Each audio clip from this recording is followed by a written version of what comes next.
নাম মাহি হিমবৰম। ইয়াতে কিমান ঘৰ আছে তোমালোকে? কিবা 4টামান ঘৰ আছে। নহয় ইয়াতে মানে কিমান ফ্যামিলি হ'ব আপোনাৰ? দুটা ফ্যামিলি না এটা ফ্যামিলি? দুটা ফ্যামিলি। দুটা ফ্যামিলি। হয়। দুটা ফ্যামিলিৰ কি ক্ষতি হৈছে, কিমান ক্ষতি হৈছে? ক্ষতি হৈছে ধান চাউল ঘৰ, 5টা ঘৰ জ্বলিছে। 5টা ঘৰ জ্বলিছে। 5টা ঘৰ জ্বলিছে। আৰু ধান আছিল। ধান কিবা 50 মান আছিল। এটাও জ্বলিছে। আৰু গৰু ছাগলী কিমান আছে? গৰু ছাগলী আছে 3টা। আৰু ঘৰ গিলা আছিল। এটাও জ্বলিছে।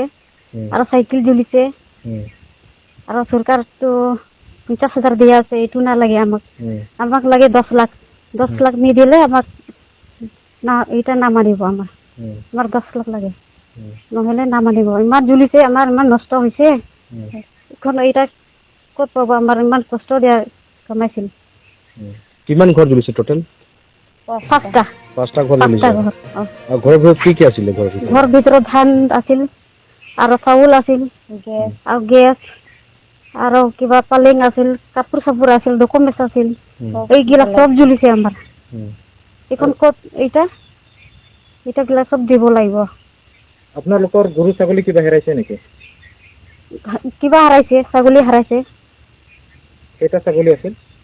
ছাগলী 3টা।